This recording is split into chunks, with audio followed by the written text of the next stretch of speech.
but Okay. yeah.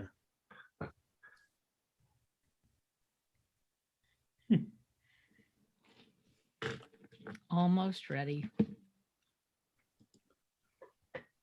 This is Karen with newclevelandradio.net, and it is time for What in the World with... That would be me, and I should say Paul Seaburn right here. That's right. He's not here today. No, yes, he is. How you doing, Karen? I'm doing great. I brought all my buddies with me that are going to be laughing today. Oh, good. Oh, thank Yeah. God somebody will. That's Absolutely. it's like a laugh track. Yes. So that, of course, is Karen Hale, the our producer of our show, the owner of and media mogul at newclevelandradio.net, where we are hosted. And somewhere else on the screen over there is John DiNallo, our sports guy, trivia guy, color commentator. Hi, John. Hi, Paul. Hi, Karen. It's Hey. another Tuesday, and it's another show. It is another Tuesday. That's right, and another show at 3:30 every Tuesday at Eastern Daylight Time. We're here. We're trying to get some people to join in on Zoom. So far, that's still in beta, as the kids say. The techies. Well, one of these days we'll figure something out where we can get more people to participate with us in some form or fashion. But for now, just sit back. Excuse me. Join us for whether you're on a podcast or you're watching us on YouTube, watching us live. Join us for an hour of laughs. That's what at news that you won't hear anyplace else. That's why we're called What in the World. We hope that's what you say. What in the world is he talking about now? I know Karen says that A lot. So the stories come from around the world, sometimes from my other job, my day job at mysteriousuniverse.org, where I do some of these stories. I also talk more about paranormal and UFOs and Bigfoot and all that good stuff. I don't have any Bigfoot stories today. And then also follow me on Facebook or like me or whatever it is you do on Facebook. I test out some of the short stories there as well. So when you do any of those things, do the thing that you're supposed to do, like or follow, or don't do unlike or frowny faces. We don't like those. No, we don't. As Karen, obviously, though, you can check that out. There's no frowny faces on there anywhere. No. So I've been baffled as always. I thought last week would have been the weirdest show we ever did. This could contend for the title. Wow. Yeah, hard to believe, Karen. I know it is hard to believe. it is. But when I got into this business, I tell this story all the time. When I got into this business of the paranormal world, I never thought I'd spend that much time in it. And I was shocked, A, at how many people were interested in it, and B, just exactly how much paranormal stuff was going on around the world. You could specialize just on UFOs or just on Bigfoot or monsters and do show after show after show. There's so much going on.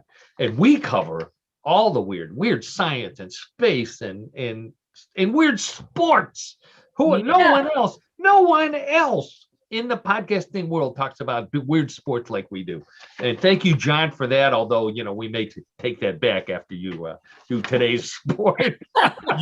Paul, you might be taking that back after today's show. I know. Yeah. Well, we'll let the audience decide. How about that? Very good. What am I going to be talking about today on What in the World? I've got monkeys playing Pong in California. We're going to talk about Pong and monkeys and all kind of good stuff. We go to Siberia. Oh, I do have a Siberian Bigfoot story, the Yeti, as they call it in Siberia. A Russian politician has been accused of faking Yeti sightings to get more tourism. How dastardly. We're going to talk about Zoom zombies. We were just talking about Zoom offline here. Karen, I've got some questions for you to see if you know anything about Zoom zombies. Great. And then our favorite, the lady with the world's longest fingernails is back in the news. Yes. It was a popular story. It's painful to look at. I know it is. Yeah. Well, don't worry, she took care of the problem. Oh, okay. We go to India, where a guy built a robot, a female robot with $580 worth of parts. So wait till you see what she looks like. But she speaks 37 languages. So this is amazing to me. We've got a human microbrewery in Pittsburgh, of all places. We'll take a look at that. And then we'll go to Florida, where I'm going to be talking about extreme corn dogs. And we'll find out what that means and learn a little bit about corn dogs. Plenty more weird stuff, trivia, strange sports with John, some weird world records. So let's get right to it. I don't want to lose all my pages here and get started with fashion. This is for you, Karen. Okay. We normally don't do any fashion stories, do we? No, we don't. Maybe I should start doing that. Well, I've got a couple right now, and just for you. So with everybody getting their shots and slowly venturing out, one of the things that many people are doing is finally getting their hair cut, or getting it styled, or getting it colored. Would you agree with that, Karen? Yes, I did. I got it. John and I don't have much to talk about here, but we don't have much to work with in those areas. no. Good, but don't do it yourself. That's what we always say. So this lady, there's a designer. What do you call these people? A hairdresser in Barcelona, Spain, has come up with the absolute coolest way to color hair that I've ever seen. And I'm going to pull this up over here. I think I have to go back here and do this and do this. And here it comes. Take a look at that, Karen. How would you like to have your hair look like that? Oh my gosh. Isn't that maybe beautiful? That was made by a hairdresser in Barcelona, well known in the hairdressing world, who uses a 3D printer.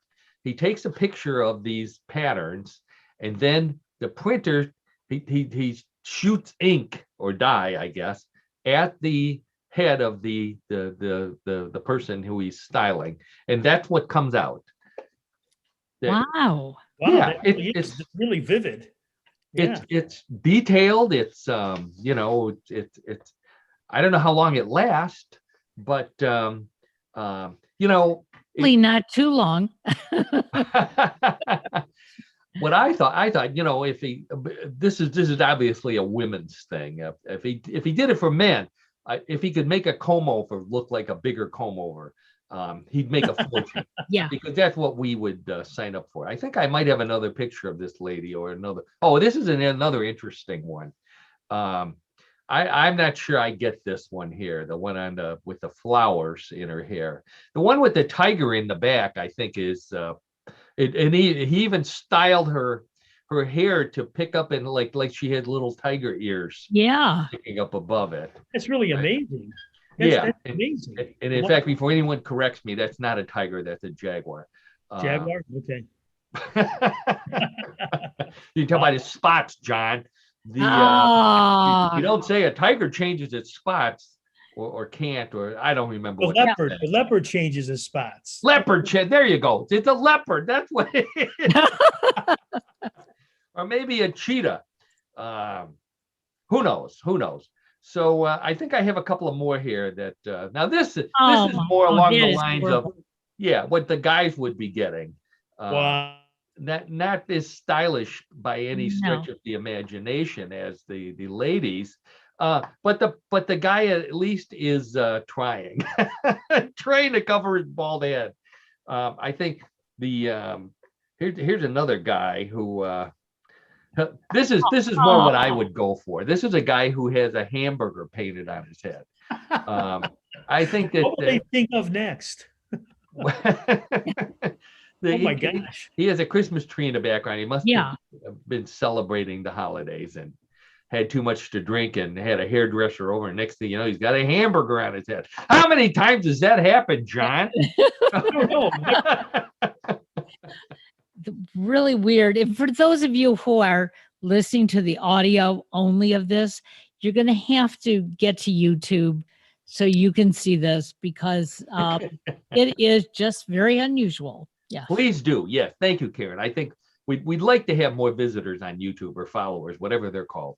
But yeah, or if you follow me on Facebook, sometimes I put these pictures up there, but this one hasn't been on Facebook. So if you want to see a picture of a guy with a hamburger painted on his head, go to newclevelandradio.net, click on my name, find out where we're at on YouTube, and take a look at it. Absolutely.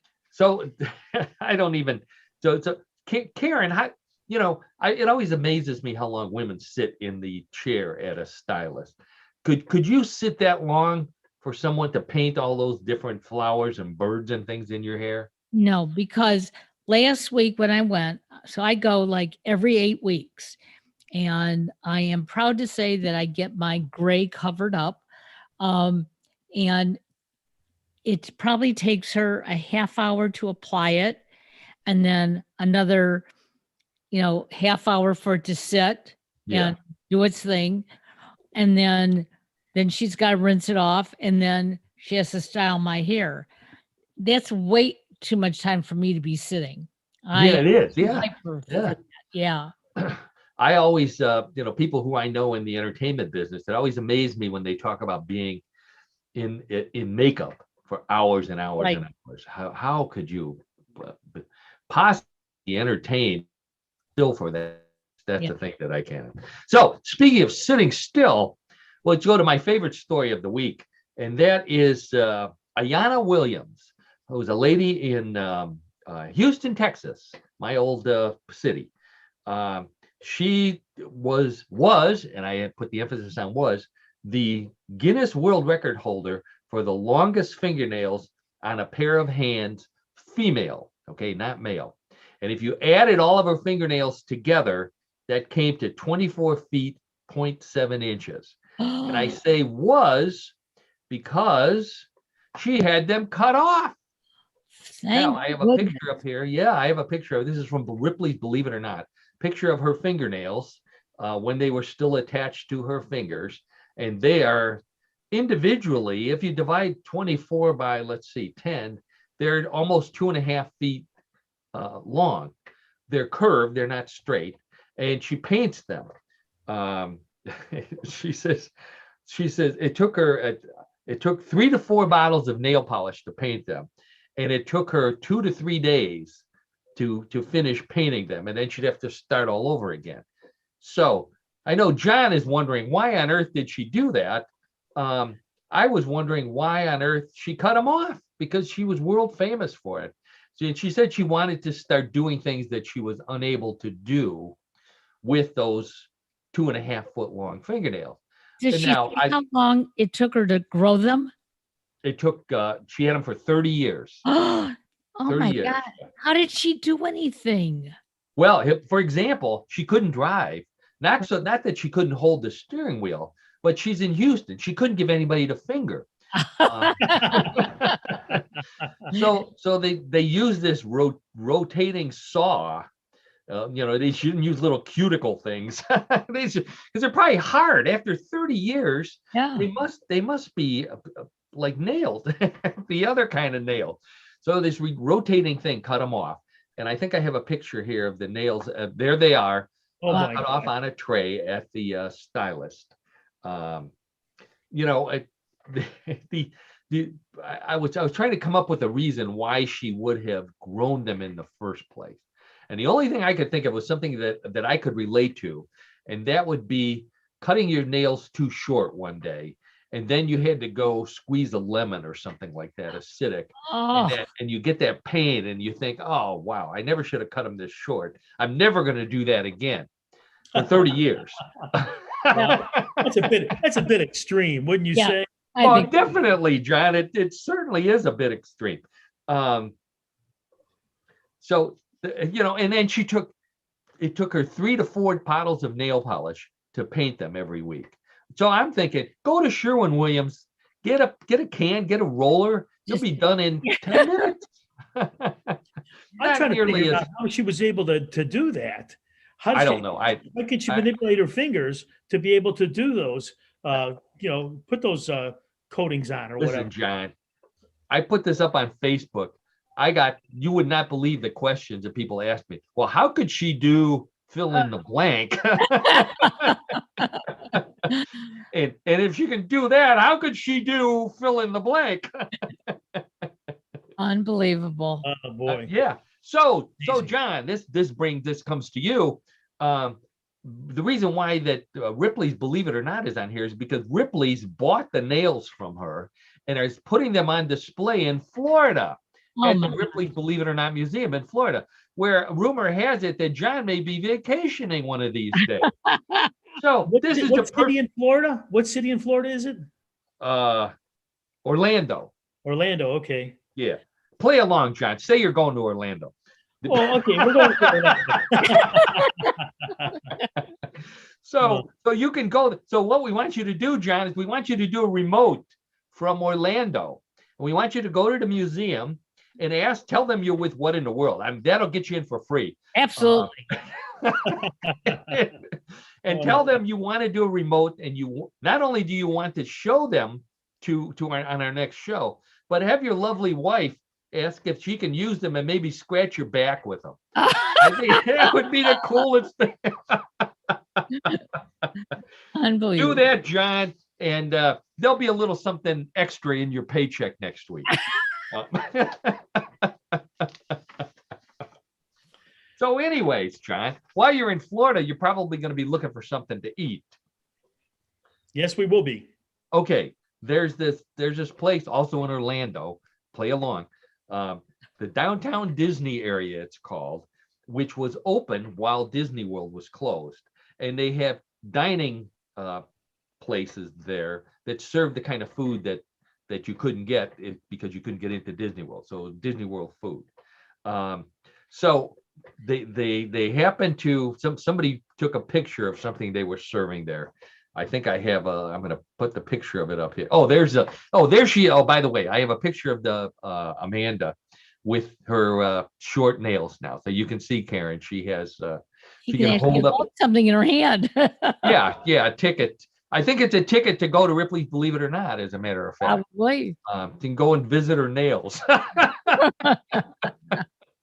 She had them for 30 years, just like getting a divorce. Oh my God. Anyway, so John, while you're down there, you can eat over at the Disney Dining World here. Okay. And you can have one of these. Now, what that is, I've got a picture up here. It's a panko crusted fried dill pickle stuffed with a corn dog and on a stick with a condiment, a side of peanut butter for dipping. Now, you can use your bonus to buy it because it's for sale, one of those babies with the peanut butter, $13 for one panko crusted fried dill pickle stuffed with a corn dog on a stick with a side of peanut butter. Tasty, isn't it? Karen, do you think? I don't think John's frozen. Oh, there he is. There he is. He's back again. John, would you eat that? I'll tell you, Karen, there's no way. I just cut to the chase on this one. There's no way. It doesn't appetizing. Calling it goofy would be a disservice to Goofy. Well, I mean, it just doesn't look appetizing either. It doesn't.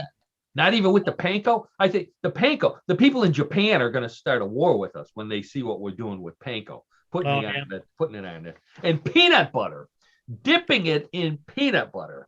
You know, and Elvis Presley. Oh, there you go. There you go. Could be a Presley twist on it. There is a ketchup shortage. I don't remember if we talked about this, but not for the bottles of ketchup, but for the little packets, because so many people are eating out and at fast food places that they're running out of the little packages. I should have saved I had a bunch of them in the refrigerator. And I threw them all out. And you know what they say? Hindsight is 2020. Oh. Got a long way to go for that one there. So I have to admit, I do like corn dogs. Once a year, I usually go to some festival or fair and I'll have a corn dog, not with peanut butter. I'll have a plain old corn dog with mustard. And I was wondering who invented the corn dog. John, you got a guess on who may have invented the corn dog? Oscar Mayer. Oh, Oscar Mayer. Now that's a very good guess. it was somebody like Oscar Mayer. It was somebody from Germany. I think Oscar Mayer is German.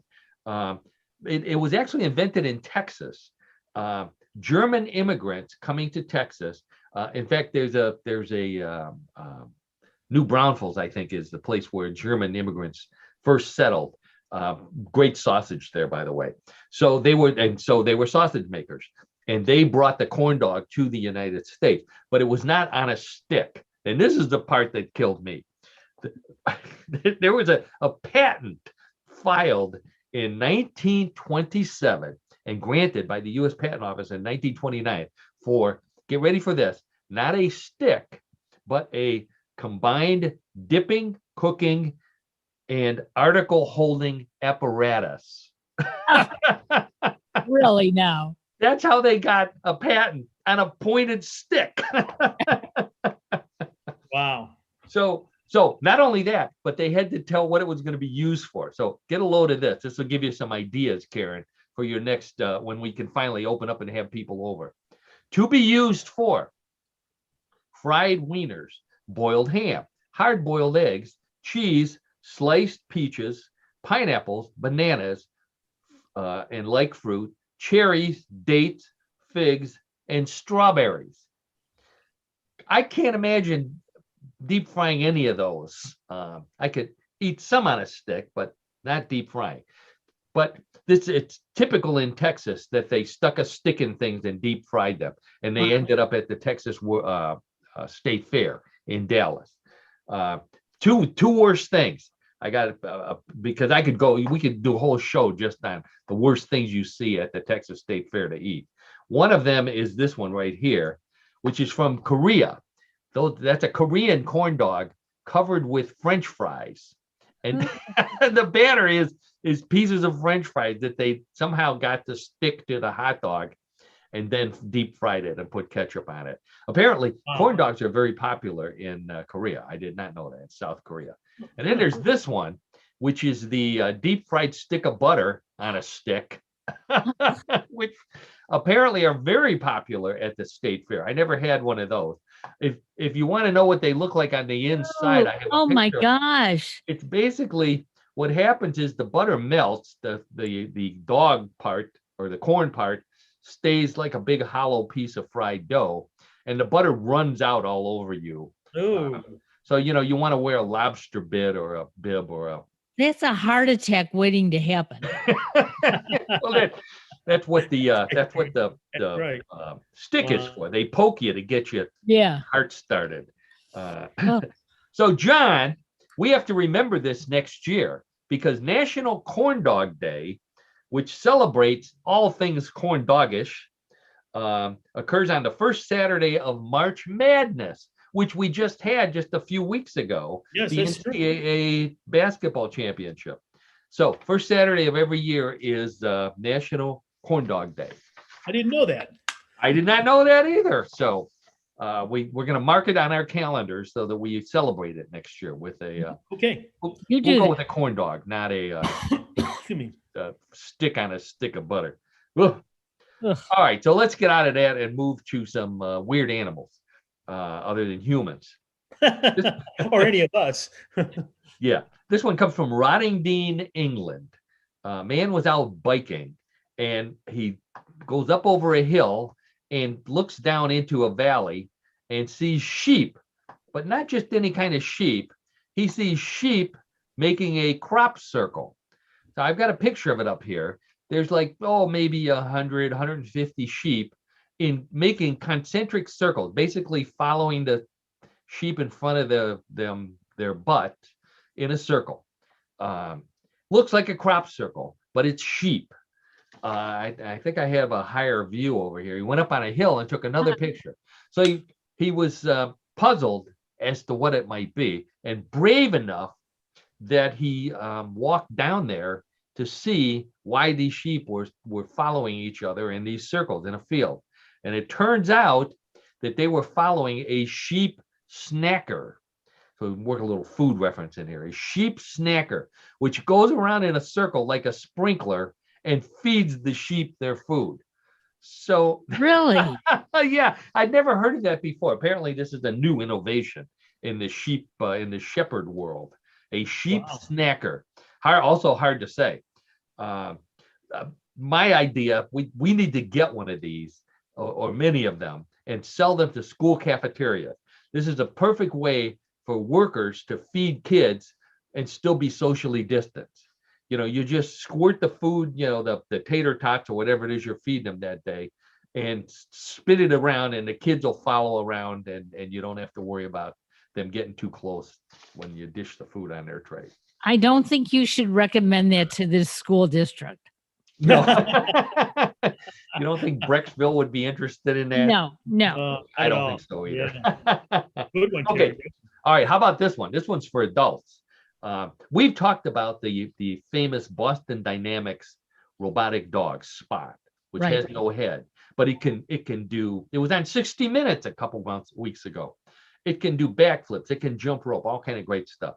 So the Boston Dynamics encourages people to modify it and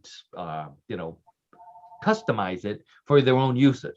So someone I believe it's in Pittsburgh, took a Spot robotic dog and equipped it with a tank of beer for dispensing beer, and then also modified the software that allows it to recognize an empty beer cup when it approaches it. Those red beer cups.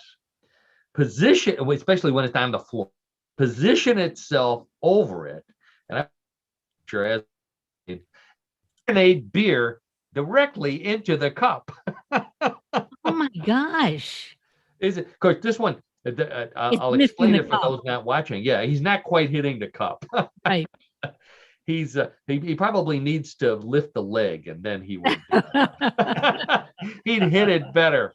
Yeah. So people with way too much time on their hands and too much money to spend bought a robotic dog and rigged it to do that.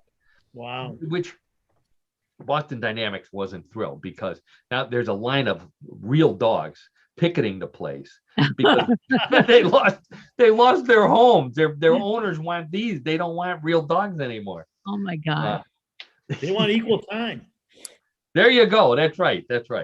So speaking of robotics, Neuralink, which is owned by Elon Musk, who's the guy who makes the Tesla cars and SpaceX rockets. He's also making the Neuralink. He makes brain machine interfaces. Basically, his goal is to put chips in everybody's brains. So to test it out, he put a chip in the brain of a monkey, one of those rhesus monkeys, and they hooked it up to a computer, and they made the monkey play Pong, the video game Pong. And I have a picture of the monkey play with a screen playing Pong. Now, the tube that the monkey has in its mouth is a feeding tube. So every time he hit the ball back, he would get some food. And there's little dials on the screen that he would touch to get the ball, the paddles to move up and down, just like a real Pong game. But he played it. It was connected to his mind, so he just thought of it, the paddles going up and down. So I'm already working on the movie based on this. In my movie, the monkey evolves to very quickly, and then he kidnaps Elon Musk and puts a chip in his brain and locks him in the basement and forces him to play Pong until he goes crazy. Watch for it, coming soon on Netflix. So, John, did you ever play Pong? Sure. Way back when. Karen, you played Pong? Sure. Pong was quick. When I was back in the computer business, in the early days of the computer business, this was the greatest invention in history. Absolutely. Because it got we would use it to test computers to see if they could handle such a sophisticated game, and B, it got people addicted, and they would buy more terminals and computers and that to play. So this was invented by the Atari company. Nolan Bushnell, all my computer friends will remember his name, founder of Atari. He had an engineer who came up with this and showed it to him. And Nolan Bushnell says, nobody's going to be interested in that. So the engineer took it upon himself to make it into a video game and install it in bars. And I have a picture of one of the early video games. I put that up there for the kids who have never seen anything quite so simple and yet so addictive to drunk people in bars. Because I can remember people lined up with quarters waiting to play this Absolutely. simplistic game, which on our computers we used to use the up and down arrows to move that's how simplistic this game was. Once Nolan Bushnell saw the people lined up with the quarters, that really made an impact on him, the quarters. He said, we have to do this. So Atari acquired the rights and began marketing it, and was immediately sued by Magnavox because it turns out Magnavox had already built one. So, by the way, Magnavox is no longer in the computer business. Atari is. Go figure. First commercially successful video game. It amazed me. Now, this was back in the day. This was in 1972 that it came out. And again, I was in the computer business back. I was still in school back then, but people used to build computers at home. There was a Heathkit, was a famous company that sold kits where you could build a computer. So this is still happening today. This story comes from India. A computer science teacher in India claims that with just $500, he bought material. He bought aluminum, cardboard, wood, and plastic. And he made an actual working robotic woman. We're going to get letters on this one. with artificial intelligence that could identify different objects, solve math problems, and speak in 38 different languages. And I'll show you the parts. Here's the parts that he used. Gosh. The face, the face leaves a little something to be desired. But it's just a pile. I hate to say this, lady, just a pile of junk. And he put it together and he made this beautiful robot that I have on the screen right now. Oh my God. She looks pretty upset. Too much Botox for her lips. There you go. That's not a happy for those of you not watching this at home, use your imagination. Imagine Lisa Rinna. Was that her name? The actress? I think so. Yeah. With the Botox, kind of looks like her. And if she's watching, I'm sorry. It's a joke, okay? Oh my gosh.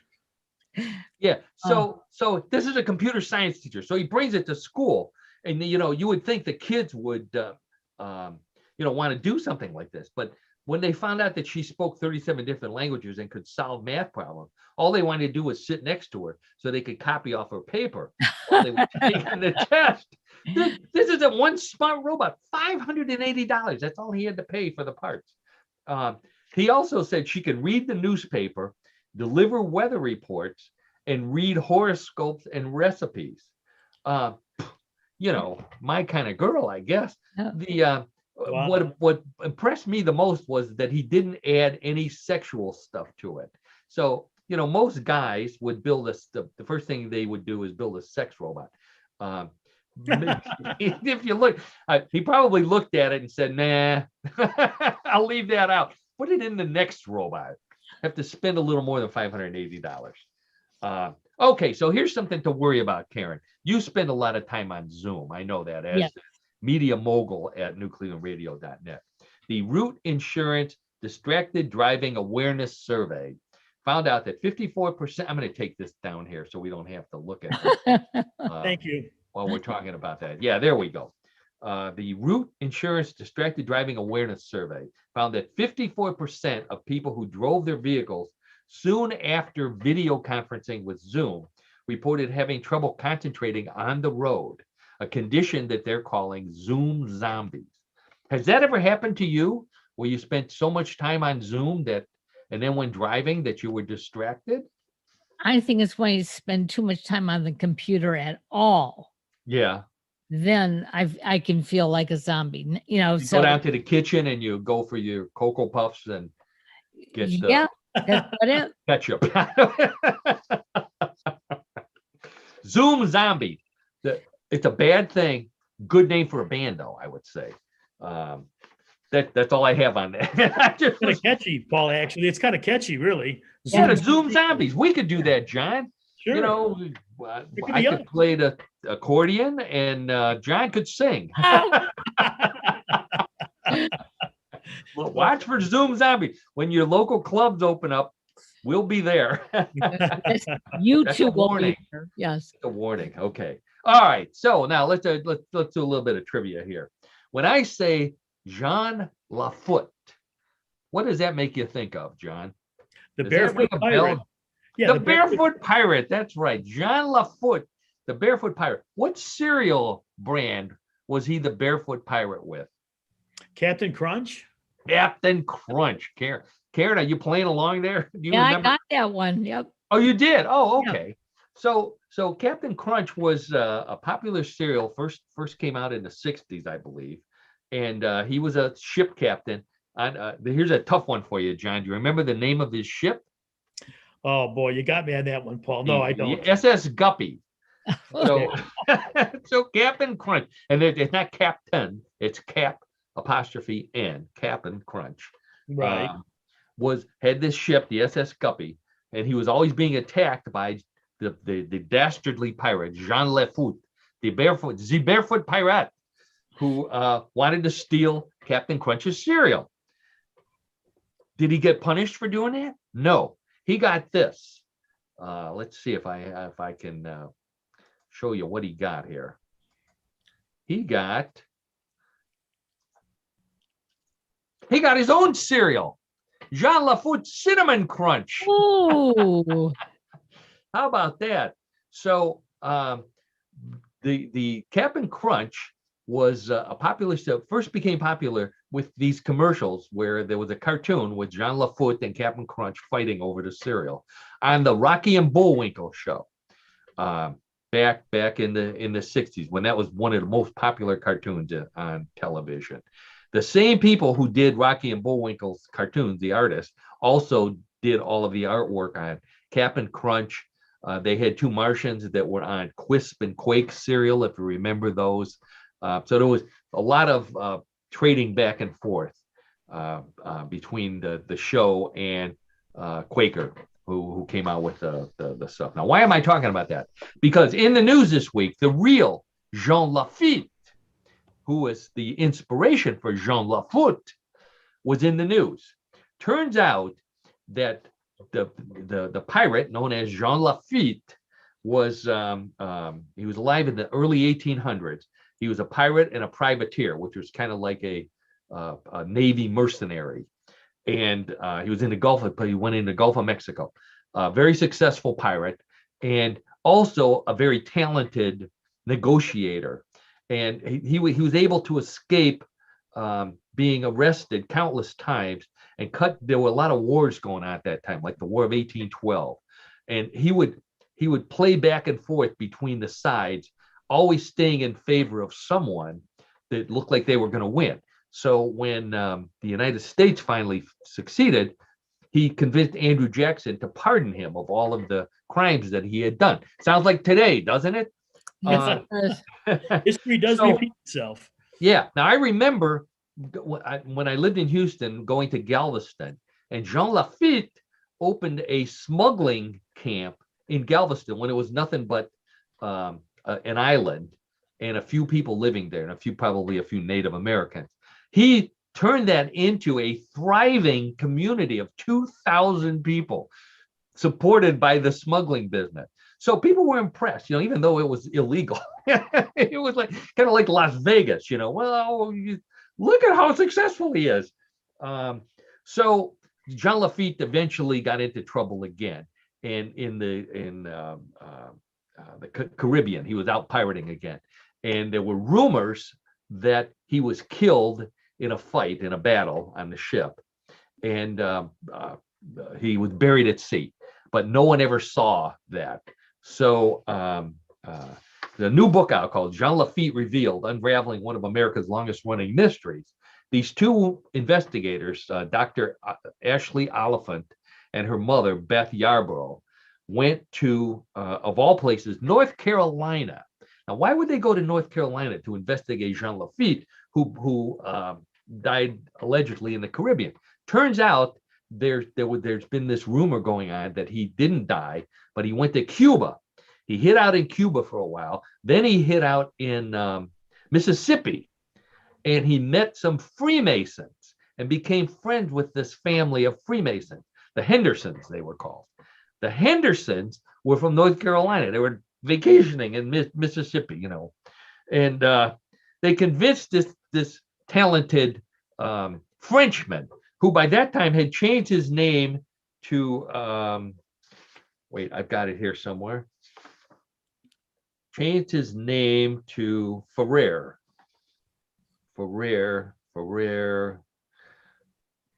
We should have, Lorenzo Ferrer.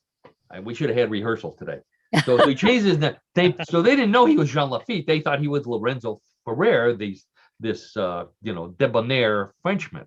So they took him to North Carolina with them, and he brought his sword, and that's where the secret comes out. His sword was placed on the wall in the Masonic temple in North Carolina, and the two investigators believed that the Freemasons knew who he was. Why did they know who he was? Well, they asked to see the sword, and they flipped the sword over. And let's see if I have a picture of the sword. Oh, here we. This is the other Jean Lafitte, had crunch money. That was his loot. So here's a picture of Jean Lafitte, painted. He wasn't very happy. Okay, so this is his sword that was for 200 years on display at the Freemason Lodge in Lincolntown, North Carolina. Now, in the middle of that, there's some scratching that they looked at under high magnification, and it's not scratching, it's engraving, and it's engraved with the name J.N. Lafitte. J.N. Lafitte. Turns out they did some investigation, and that's how Jean Lafitte used to sign his name.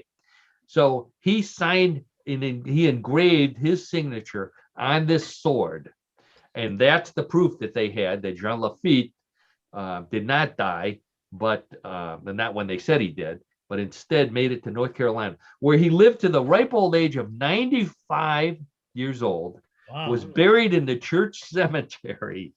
So now they want to know, well, what about the rumors of his buried treasure? And the only way they can find out, they would have to, obviously dig up his grave. The records don't show him being buried with any buried treasure. And if they want to do DNA on him, he had a brother who was also down in Galveston. He was the brains of the bunch. Jean Lafitte was the criminal. And if they could find where he was and do a DNA analysis. So I love the story. I also love Captain Crunch cereal, although I haven't had it in years because, what's that, diabetes. Gotta watch that kind of stuff. But what happened to Jean Lafitte? That's what happened to Jean Lafitte. Jean Lafitte, believe it or not, is still on boxes of Cinnamon Crunch and occasionally on boxes of Captain Crunch. Now, I haven't watched cartoons in a long time. I don't know if they still have the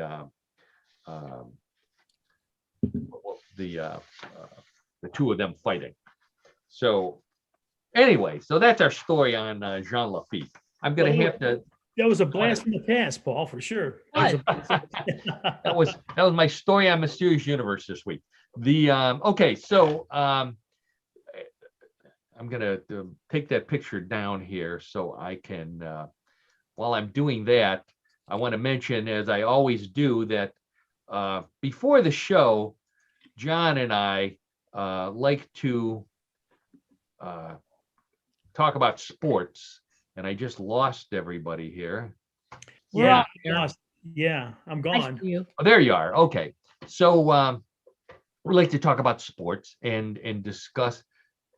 We want to stay in shape in our advanced stage. So I'm always looking for a sport that we can participate in. Like John and I have known each other since college. We played volleyball together and basketball and all the stuff that we used to do in college. We don't do that anymore. So I'm always looking for maybe a team sport that we can enter a team in. And John says, forget it, Paul. Go take a walk. And then he goes off and he comes back with the absolute weirdest sport and tries to convince us on what in the world that this is it. This is the sport that we're all going to participate in. Maybe we can become owners of a team and make millions of dollars, and we don't have to do what in the world anymore. So John, of course, comes up with a doozy this week. John, that's my introduction. Why don't you take it away? Tell us what sport we'll be talking about. I know Karen is anxiously awaiting. I'm really anxious. Well, thanks, Paul. And Karen, to satisfy your curiosity, the sport this week is finger jousting. Let me say again, finger jousting. Finger jousting, Karen. You know, when John said he was going to do finger jousting, the first thing I thought of was I have a picture of some finger jousting here that we're all familiar with. If I can get this YouTube, I must be a Zoom zombie here. There we go. Is that what you're talking about, John? Oh my God. That's a picture of the Mo. That's a form of finger jousting. But That's a picture of the Three Stooges. Form, yeah, exactly. Oh my gosh. There you go. Oh. Mo poking Larry in the eyes. Sure. Finger jousting that we grew up with. I believe I have another picture. Here we go. There's Mo. Oh. Now, that was a defensive maneuver by Curly. That was an effective defensive maneuver by Curly. Yes, it was, Paul, for sure. Where Mo attempts to poke Curly in the eyes, and he puts his hand up in front of his nose and blocks the joust. Yep. So obviously, I know that's not what finger jousting is, John. Tell us what you're talking about. Sure. Finger jousting is a sport similar to thumb war, in which two people hold onto each other's right hand like they are arm wrestling. They then extend their index fingers, and the objective of the game is to try to poke or lance the opponent while keeping their index finger locked under the other and not letting it go. So there is a technique that's involved with this, and then two contestants there. I have a picture of two gentlemen, young guys, finger jousting. Now you said thumb war. I think what we used to call it was thumb wrestling. Thumb wrestling. Thumb wrestling. Yeah, there you go. Where you joined hands and your thumbs attempted to capture each other. So this is a standing sport. Yes, it is. And okay, so I didn't say outstanding. I said standing. Standing is the right word. So points are awarded for lancing your opponent on specific spots of their body, such with as your the finger, as the left arm, the chest, the legs, back, or head. No poke in the head. It does look like the Three Stooges. Yes, it does. But so although there is a mystery surrounding the actual origin of finger jousting, historians believe that the sport was founded in ancient times by the Israelites. Well, thanks a lot. And Karen, I can't believe you haven't heard of this. No. Apologies to you, Karen. Thank you. This was supported and written in the Bible in the book of Phalanges. And the book of Phalanges. Take that with a grain of salt. Most historians, however, agree that the sport took its modern form in the 1970s. I don't think the book of Phalanges made it. It's not between Job and Ruth or somewhere deep in the Hebrew Bible or the Old Testament. I think it's actually tongue in cheek, but you think? So anyway, I like that. Okay, let's ahead. fast forward to the future, let's fast forward to in the future.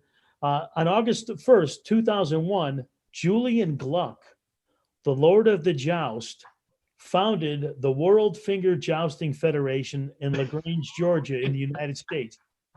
It's headquartered. Karen always wants to know if there's a federation or a commissioner. Unbelievable. Isn't that amazing? It is amazing. World Finger Jousting Federation. And its headquarters still remain in LaGrange to this day.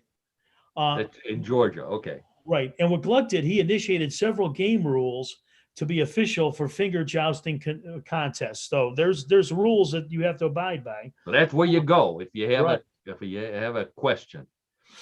Currently, Send your what do they call when they're doing the video shots in the football game? They send the videos to someplace else anyways, I'm sorry. Go ahead. that's okay.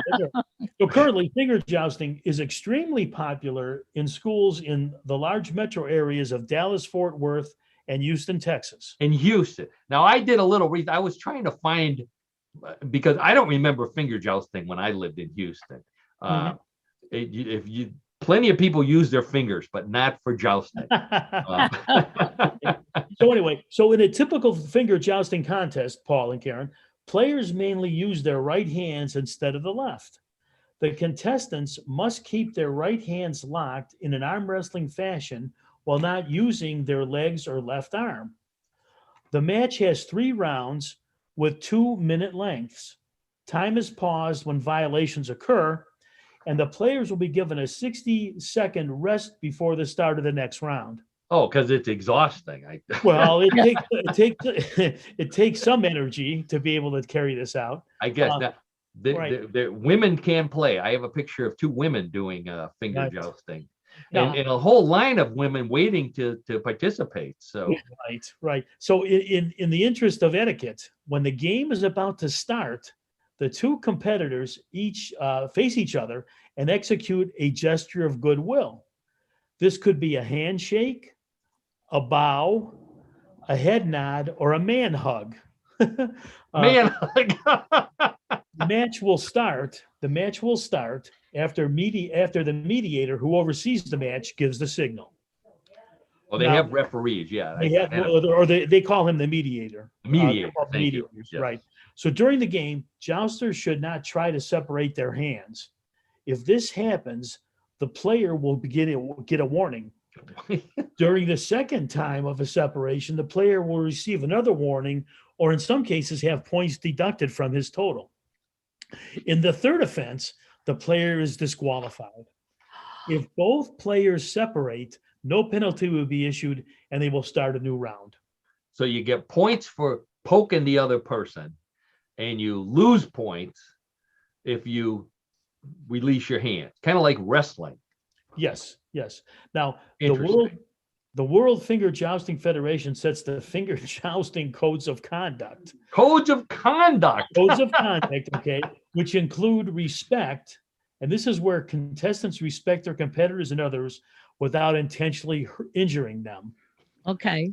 Decorum, which refers to not using profane or lewd comments during, before, or after the match. No swearing, okay. And then indisturbance, which is avoiding jousts at inappropriate times or places. So everything has to have a time and place, obviously. And then manicure, which is caring for fingernails, is a sign of respect for your opponent, and also by showing that you have a healthy body. Oh my God. So our lady with the 2-foot-long fingernails obviously would not work. No, that would not work. Finger joust. Although she'd be good. Yeah, I think she'd be effective. So the World Finger Jousting Federation currently has international membership and appeals to a variety of demographics. I've got a picture here of an international competition with all the competitors, flags their above, flags hanging up above. Very nice, very nice. The federation is known for its encouragement of healthy competition and exercise, philanthropic nature, and also dedicated to an online community that follow the sport. Oh my God. Healthy exercise. Okay. Yes.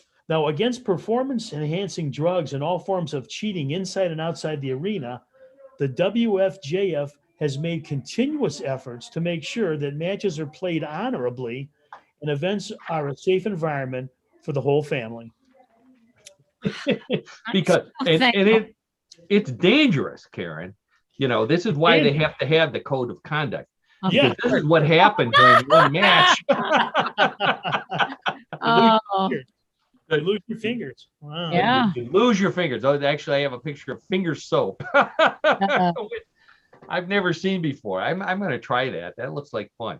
Well, John, that finger jousting. Who would have thought? I know. sorry to interrupt you, but again, this is the weirdest sport that we've done ever. This Yes. is the weirdest sport, I would have to say. Ever. Wait. Okay. Hold my beer and watch this. Wait till next week. No, I think that's why he's going on vacation. That's why he's going on vacation. I go out on a high note. Yeah. That's right. That's right. Oh my God. Well, John, All right, gang. we can't let you go without playing Bluff the co-host. Absolutely. Thank you, by the way, for ready. that sports segment. I'm ready. You're ready. Okay, I'll have to email you some while you're gone.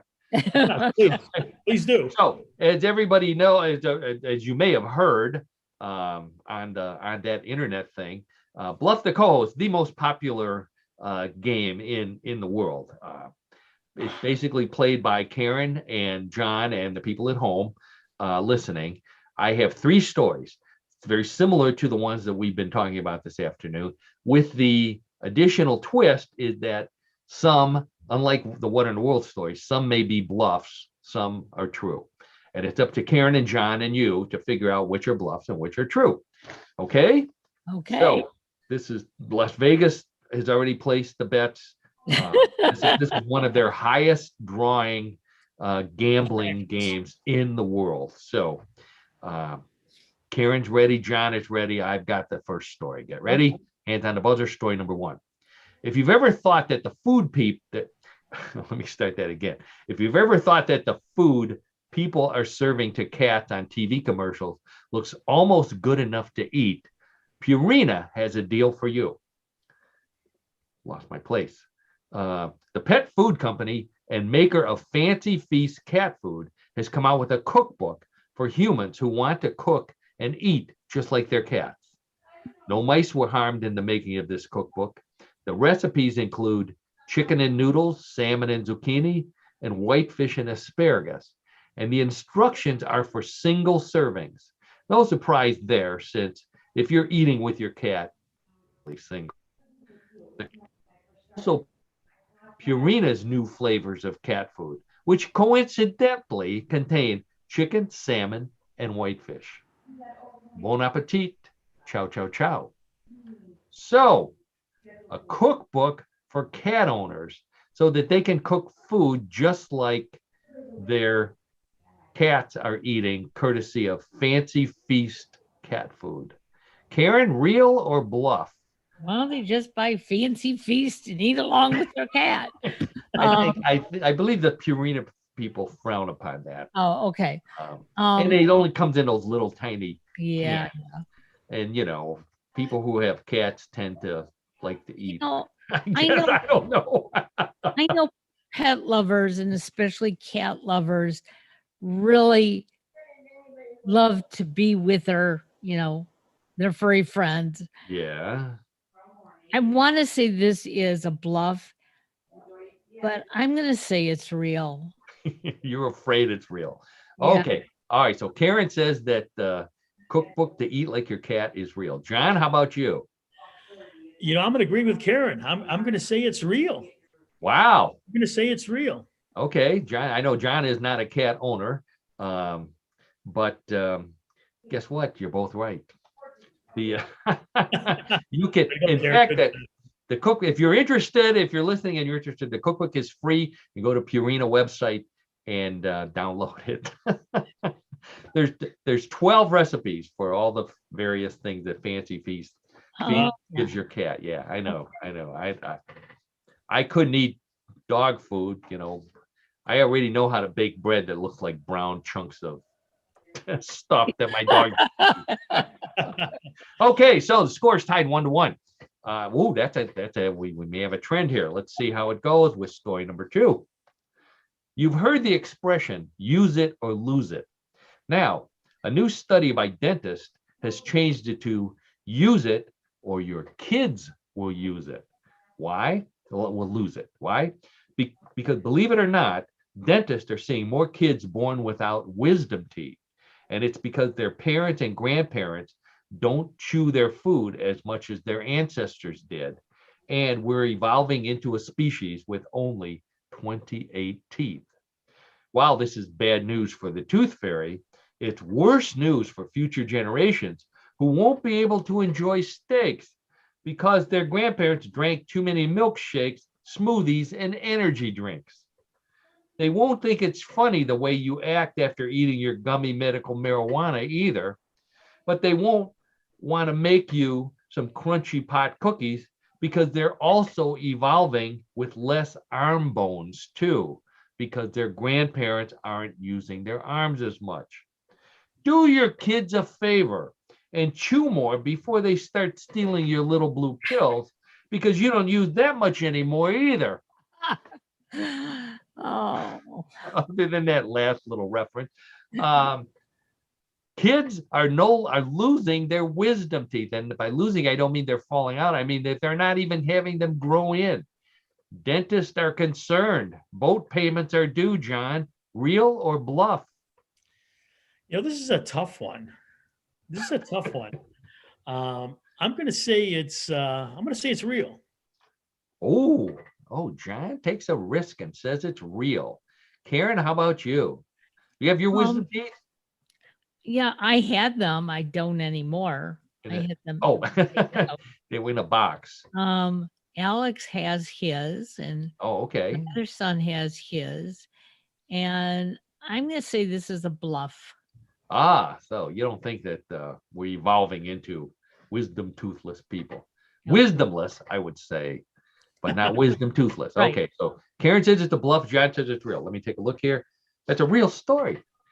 Believe it or not. Also, the part about the arms, kids are having, they're finding kids have less bones in their arms and some in their legs as well. And it's all because their grandparents and their ancestors aren't using their bodies like they did in the olden days. Not a good thing. Not a good thing. Okay, well, that means that John is ahead 2-1. Yes. Oh, John, he wants to go on vacation with a smile on his face and a song in his heart. Let's see if you do, John. Okay. You ready for story number 3? If you have a friend who can't stop talking about their new Tesla, ask them to take you for a ride, and then, while they're driving, say, "Open butthole" to the voice command system. Tesla owners have found that a weird engineer added instructions to the car's vocabulary, and saying "open butthole" will actually open its charging port. Don't ask how Tesla owners found this out, but they also discovered that saying "close butthole" closes it. Unless you got one of the models that didn't get closely inspected.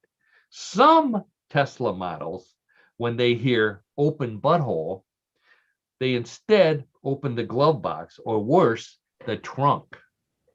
If you don't think it's funny, you have to, and you're a Tesla owner, you have to take it back to a Tesla dealer and explain it to a mechanic in great detail, especially how you discovered this, before they'll download new software for your voice command system. So, Karen, I know you know people with, you have tons of friends with Teslas. You run in that kind of crowd. What do you think? If you say "open butthole" to your Tesla, will it scoff at you, or will it open the what is that again? The charging station, the charging hole? I mean, I can see some weirdo putting something like that into the commands, because there are strange people out there. Not listening to this show. Yeah.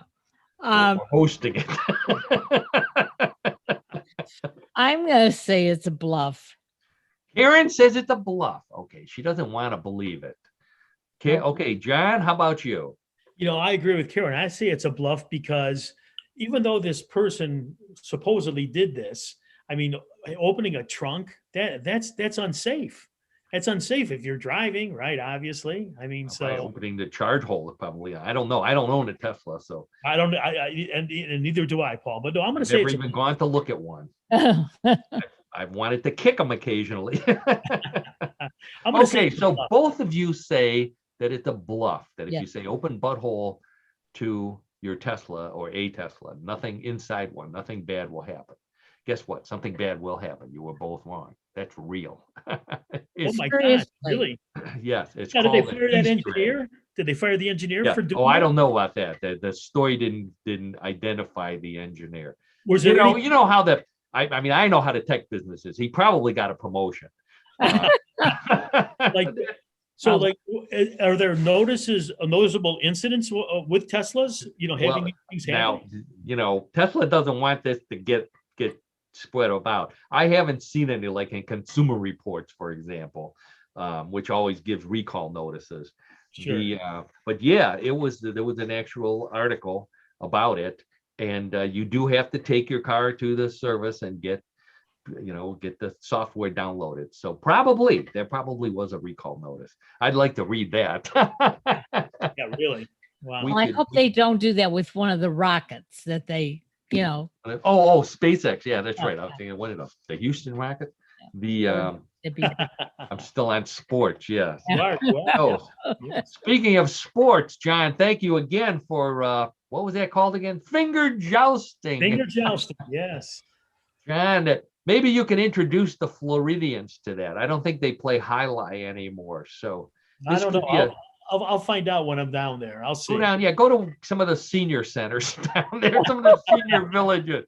See if you can organize some finger jousting competitions. Oh my God. But have a good time. We'll see you when you get back from Absolutely. vacation. Sounds good. Re- Thanks, Paul. Remember, if you buy a computer, you can always, jump on next week. We wouldn't mind. No, and I'll try to see what I can do. I'll try to see If what I you- can do. Sure. you know, sure. John, you're going to be in Florida, the home of weirdness. So we would love to do a remote. If you would cover anything, like iguanas falling from trees or you name it. You know how Florida is. I'll let you know if I find anything strange. Sounds good. Okay, John. Thanks again. All right. And All right. Karen, thank you again, as always, media mogul at newclevelandradio.net and great host of all of the podcasts on newclevelandradio.net. Go there, click on my name. That will take you to all the platforms where New Cleveland, What in the World is. Go to them, like them, do whatever it is you need to do to let us know that you're listening. Absolutely. And then go back to newclevelandradio.net and listen to some of the other great podcasts that Karen has there. She has podcasts to cover just every situation you can think of. She's actually, I think, has another funny podcast. So we're Starting looking forward. tomorrow. Yep. Starts tomorrow. Okay, Yeah. starts tomorrow. We'll be looking forward to Looking forward to that. listening in. We're not competitive here. We're No. welcome new podcasts to newcleveland.net. newclevelandradio.net. Gee, You I think I got it. know it by now. I need to write it down. Like everything else I do. So anyways, thanks again for tuning in, and to What in the World. We will see you next week. Have a Have a great good week, day, everybody. everybody.